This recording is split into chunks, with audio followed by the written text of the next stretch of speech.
Ya, halo semuanya. Perkenalkan kami dari kelompok LED yang mengikuti mata kuliah Elektronika Industri TI Unika Atmajaya. Nah, kepada yang terhormat Pak Stefanus Ivan Gunawan selaku dosen Elektronika Industri dan juga teman-teman sekalian. Kami dari kelompok LED yang terdiri dari saya sendiri, Alexander Jason, dan juga teman saya, Lukas Luki dan juga Peter Bradley akan menjelaskan permasalahan yang menggunakan deret IN dan juga menggunakan rata order sebagai penyelesaiannya. Nah, di sini kita akan mulai dengan membahas permasalahan yang akan dibahas dari kelompok kami. Jadi permasalahannya itu adalah kami ingin menganalisis peramalan penjualan dari lembar stainless steel yang dihasilkan oleh PT Argo Jaya dalam beberapa periode. Nah, dengan menggunakan deret IN dan juga rata ordernya, kami ingin memastikan apakah deret IN ini dapat menghasilkan data peramalan penjualan yang sebenarnya terjadi. Dan sekarang kita akan mulai dari formula deret IN-nya yang akan dibawa. Oke, sekarang karena kita sudah mengetahui permasalahannya, nah di sini kita akan mulai dari step by step dulu ya. Jadi pertama kan udah kita bikin tabelnya nih untuk beberapa periode, dari periode yang belum sama sekali sampai periode ke-10. Dan juga di sebelahnya ini kalau teman-teman bisa lihat adalah hasil peramalan penjualannya untuk lembar stainless steel untuk beberapa periode. Nah, setelah mengetahui data peramalan penjualannya sebesar sekian, nah sekarang kita akan memastikan dengan rumus deret IN apakah bisa menghasilkan angka yang besarnya sama dengan hasil data penjualannya. Nah, sekarang kita lihat ke Excel, di mana di Excel ini kita melakukan semua perhitungannya. Nah, di sini seperti teman lihat, bisa lihat ya, tabel ini sama persis kayak tadi yang di Word. Nah, sebelahnya ini barulah kita menggunakan unsur-unsur dari deret IN. Nah, di mana di deret IN itu mencakup skala T, terus konstanta B sebagai faktor pengali, dan juga hasilnya yang ada di pencocokan data. Nah, rumus deret IN itu seperti apa sih? Nah, rumus deret IN itu adalah seperti ini. Jadi itu dia mengacu pada rumus segitiga Pascal yang nantinya akan membentuk suatu pola. Nih, kalau teman-teman lihat yang saya blok dan saya highlight ini, nah ini adalah rumusnya nih. Jadi dengan menggunakan rumus ini, segala perhitungan akan menjadi mudah dan menjadi lebih cepat dan efisien. Nah, kembali lagi ke rumus Excel-nya. Nah, di sini pembentukan skala P-nya itu ternyata berbanding terbalik dengan skala X-nya. Kalau misalnya nih, skala X-nya dimulai dari 0 sampai ke 10. Nah, kalau skala P itu kebalikannya. Jadi, periode 10 itu T-nya itu mulainya dari 0. Dan juga pada saat menjalar ke atas, hasilnya jadi minus, bukan plus. Itulah kebalikannya dari X-nya. Jadi, di sini kan teman-teman harus perhatikan tandanya. Gitu. Kenapa minus? Karena kan kalau angka sebelum 0 itu kan pasti minus dong. Baru setelah 0 itu baru plus. Nah, karena ini berhubung sebelum 0, maka minus jadinya. Nah, setelah menentukan skala P-nya, teman-teman nanti akan berikutnya melakukan penentuan skala B-nya atau faktor pengalinya. Nah, dengan cara rumus deret IN tadi. Itulah mengapa kita harus mengetahui fungsi fundamentalnya dari deret IN ini. Sebagai contoh, kita lihat perhitungan B-nya. Contoh nih, misalkan nih di sini kita mau mencari B2. Nah, rumusnya kan ini B0 tambah B1 kali T tambah B2 dalam kurung T plus 1 bagi 2 faktorial. Nah, seperti yang telah saya bilang, ini sesuai dengan deret segitiga Pascal. Nah, setelah diubah posisinya, kan kita mau cari B2 nih. B2 kita posisikan ke sebelah kiri nih, teman-teman. Nah, sisanya di sebelah kanan. Nah, setelah diubah tandanya juga, barulah masukin datanya, teman-teman. B0 dan juga B1-nya. Nah, dan juga beserta T-nya. Nah, sedangkan YT-2 itu didapat dari nilai YX-nya. Nilai YX pada T untuk minus 2. Nah, setelah dia hitung-hitung, didapatlah B2-nya sekian nih. Nah, setelah itu kita taruh di sel B. Maksud saya sel konstanta B. Nah, setelah itu dilanjutkan juga untuk seterusnya seperti itu. Jadi mengacu pada bola segitiga Pascal. Nah, setelah menentukan skala B-nya, teman-teman berikutnya harus melakukan pencocokan data. Di mana pencocokan data ini fungsinya untuk melihat apakah dengan menggunakan deret IN, apakah bisa menghasilkan data peramalan penjualan yang sama dengan data yang sebenarnya. Nah, untuk perhitungannya, teman-teman bisa lihat nih dari tabel ini. Jadi ini perhitungannya tuh sama kayak tadi. Jadi ini dia menggunakan segitiga Pascal, di mana rumusnya mengacu pada directnya juga. Jadi didapatlah kalau saya dijumlahkan hasil akhirnya sekian nih. Nah, hasil data inilah yang teman-teman copy ke tabel pencocokan data sehingga didapatlah rumus sekian. Oke, nah setelah melakukan pencocokan data kan sama tuh hasilnya. Nah, sekarang kita mau tes lagi nih dengan menggunakan rumus yang sama, apakah bisa menghasilkan nilai yang sama dengan nilai YX-nya, yaitu dengan metode interpolasi dan juga ekstrapolasi. Nah, teman-teman sudah tahu dong harusnya bedanya. Kalau interpolasi itu kita mencari suatu data di dalam interval yang telah ada. Sedangkan kalau ekstrapolasi itu teman-teman mencari data yang berada di luar interval. Nah, untuk interpolasi kan tadi kan berada di antara data interval, berarti harus dipilih antara 0 sampai 10 tentang datanya. Gitu. Contoh di sini kita ambilnya itu 0,5, 1,5 dan seterusnya. Nah, setelah didapat segini, maka kalau misalnya dari hasil data penjualannya itu menggunakan data peramalan, dapatlah segini nilai X-nya nih. Nah, setelah dapat nilai YX nih, nah kita mau buktikan lagi nih, bila menggunakan rumus dari deret IN, apakah bisa menghasilkan data peramalan penjualan yang samakah dengan yang aslinya. Nah, sama kayak tadi untuk pembentukan skala P-nya, jadi mirip. Jadi karena dimulai dari 0,5 sampai 9,5, kan ini kan awalnya kan kita tetapin nilai 10 itu kayaknya 0. Maka kita semua ini nilai P-nya ini mengacu pada nilai P yang ada di sini. Jadi karena ini 9,5, berarti kan di atas 10 dong ya. Nah, berarti minus 0,5. Nah, terus kalau saya di sini kan 9 minus 1 nih. Ya, berarti intinya kalau ke atas minus, kalau ke bawah positif. Nah, sama kayak tadi, kita tinggal direct aja pakai rumus Excel. Nah, setelah itu kita menentukan YT-nya nih. Nah, untuk YT-nya gimana sih caranya? Nah, sama aja kayak pencocokan data perhitungannya. Nah, teman-teman bisa lihat di sini rumusnya seperti inilah yang teman-teman harus gunakan agar bisa menghasilkan data interpolasi yang sama dengan data kondisi yang sebenarnya. Di sini udah tertera hasil perhitungannya nih. Jadi contoh misalkan kalau kita lihat versi gambarnya lihat di Word, jadi untuk interpolasi sebenarnya mirip-mirip. Jadi misalkan kita mengacu pada rumus BRIM yang berpola segitiga Pascal. Nah, jadi teman-teman ntar menggunakan B-nya itu sama dengan yang dipercocokkan data. Cuman yang membedakan adalah P-nya itu yang kalian masukin adalah P yang baru. Gitu. Nih, P yang ini loh maksud saya.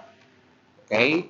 Nah, setelah itu setelah dimasukkan, kita tinggal dikali-kali deh. Dihitung, dapat hasil perhitungannya itu adalah sebesar sekian nih. Yang saya blok nih. Saya highlightin deh nih. Nah, setelah itu teman-teman copy ke bagian YT-nya. Nah, dapatlah segini nih. Kalau dilihat sama kan? Nah, berarti ini membuktikan kalau saya deret IN itu efisien dan efektif dan juga benar. Nah, selanjutnya juga sama kalau untuk kasusnya ekstrapolasi. Kalau ekstrapolasi, berarti datanya harus di luar data interval dong. Berarti harus di luar dari 10. Contoh kita di sini ambilnya 10,5 dan juga seterusnya. Nih datanya nih. Nah, untuk membentuk T-nya kenapa positif? Karena setelah 10 kan berarti kan di T-nya kan 0 nih. Nah, setelah 0 apa? Positif dong. Nah, makanya di sini positif. Nah, dan juga seterusnya. Kita tinggal didrag aja sih teman-teman.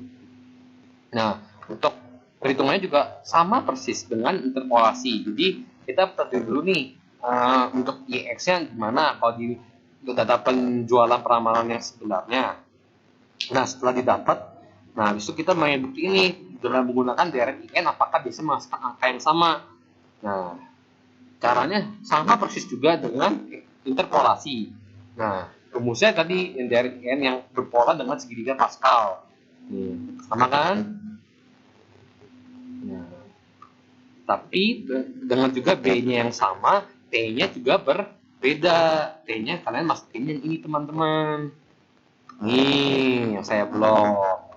Nah, setelah dimasukkan T-nya, nah habis itu tinggal kali-kali dan dihitung deh dengan menggunakan Excel, semua menjadi serba cepat.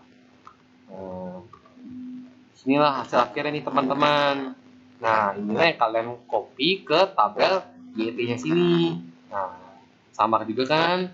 Nah, makanya dengan adanya interpolasi dan ekstrapolasi, ini juga sudah cukup membuktikan bahwa deret IN ini ternyata cukup ampuh untuk digunakan dalam memastikan apakah hasil data yang berbasis dengan fungsi itu benar atau tidak.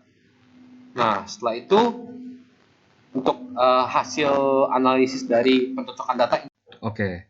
Nah, selanjutnya kita setelah melakukan interpolasi, ekstrapolasi dan juga pencocokan data, berikutnya kita akan melakukan tahap rata order, di mana rata order ini nanti akan berfungsi untuk menentukan rata-rata dari peramalan penjualan.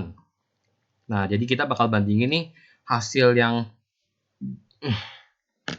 menggunakan deret IN.